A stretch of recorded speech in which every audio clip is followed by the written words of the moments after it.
विश्व खाद्य दिवस है और इस विषय पर प्रधानमंत्री नरेंद्र मोदी संबोधित कर रहे हैं देशवासियों को। आइए सुनते हैं। एफएओ ने बीते दशकों में वो अपेक्षित परिणाम नहीं मिल पाए थे जो कुपोषण के खिलाफ की लड़ाई में मिलने चाहिए थे। मुझे गुजरात में मुख्यमंत्री के रूप में सेवा करने का अवसर मिला था, तो इन तथ्यों को मैंने ध्यान में रखते हुए वहां पर अनेक नई योजनाओं पर काम शुरू किया था। आखिर दिक्कत कहां है? नतीजे क्यों नहीं मिल रहे हैं और नतीजे कैसे मिलेंगे? इसका एक लंबा अनुभव मुझे गुजरात में मिला।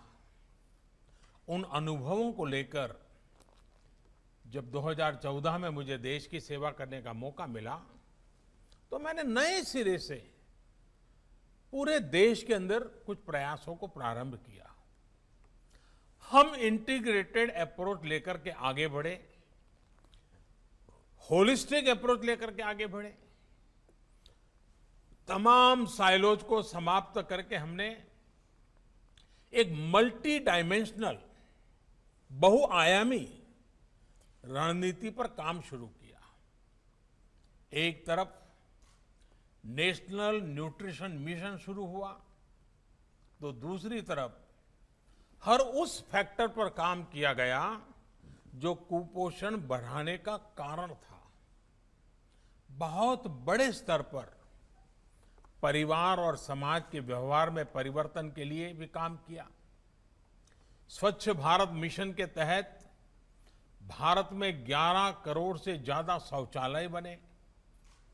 दूर दराज वाले इलाकों में शौचालय बनने से जहां स्वच्छता आई, वहीं डायरिया जैसी अनेक बीमारियों में भी कमी देखने को मिली। इसी तरह मिशन इंद्रधनुष के तहत गर्भवती माताओं और बच्चों के टीकाकरण का दायरा भी तेजी से बढ़ाया गया। इसमें भारत में ही तैयार रोटा वायरस, इस रोटा वायरस जैसे नए टीके भी जोड़े गए। गर्भावस्था और नवजात शिशु के पहले 1000 दिनों को ध्यान में रखते हुए मां और बच्चे दोनों के न्यूट्रिशन और केयर के लिए, उसके लिए भी एक बड़ा अभियान शुरू किया गया। जल जीवन मिशन के तहत गांव के हर घर तक पाइप से पीने का पानी पहुंचाने के लिए तेजी से काम चल रहा है। आज देश की गरीब बहनों बेटियों को 1 रुपये में सैनिटेशन पैड्स उपलब्ध कराए जा रहे हैं। इन सब प्रयासों का एक असर ये भी है कि देश में पहली बार पढ़ाई के लिए बेटियों का ग्रॉस एनरोलमेंट रेशियो बेटों से भी ज्यादा हो गया है। बेटियों की शादी की उचित उम्र क्या हो, ये तय करने के लिए भी जरूरी चर्चा चल रही है। मुझे देश भर की ऐसी जागरूक बेटियों की तरफ से चिट्ठियां भी आती हैं कि जल्दी से इसका निर्णय करो, कमेटी का रिपोर्ट अभी तक क्यों आया नहीं। मैं उन सभी बेटियों को आश्वासन देता हूं कि बहुत ही जल्द रिपोर्ट आते ही उस पर सरकार अपनी कार्यवाही करेगा। साथियों, कुपोषण से निपटने के लिए एक और महत्वपूर्ण दिशा में काम हो रहा है। अब देश में ऐसी फसलों को बढ़ावा दिया जा रहा है जिसमें पौष्टिक पदार्थ जैसे प्रोटीन, आयरन, जिंक इत्यादि ज्यादा होते हैं।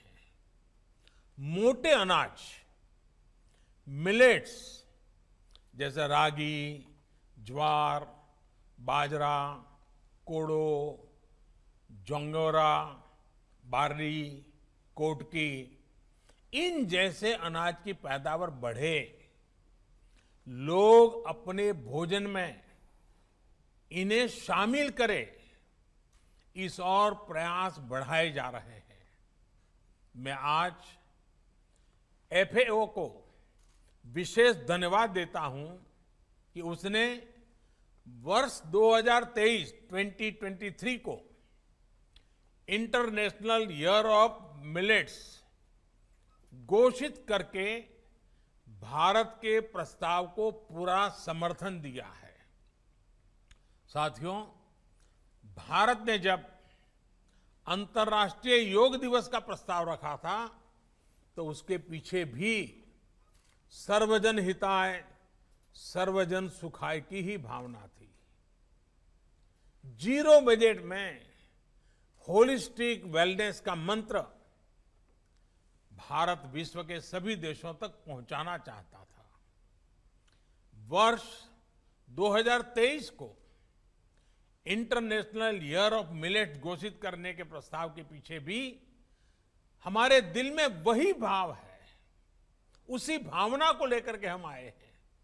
इससे भारत ही नहीं, विश्व भर को दो बड़े फायदे होंगे।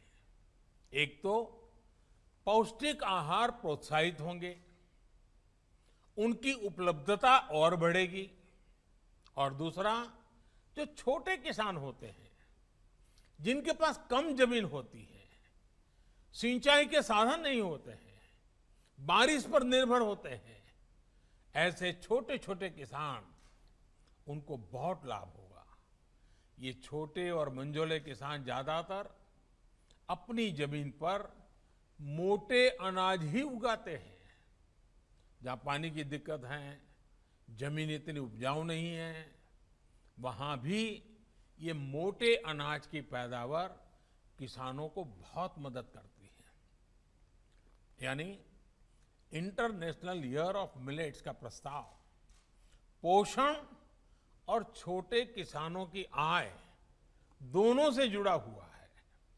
साथियों, भारत में पोषण अभियान को ताकत देने वाला एक और अहम कदम आज उठाया गया है।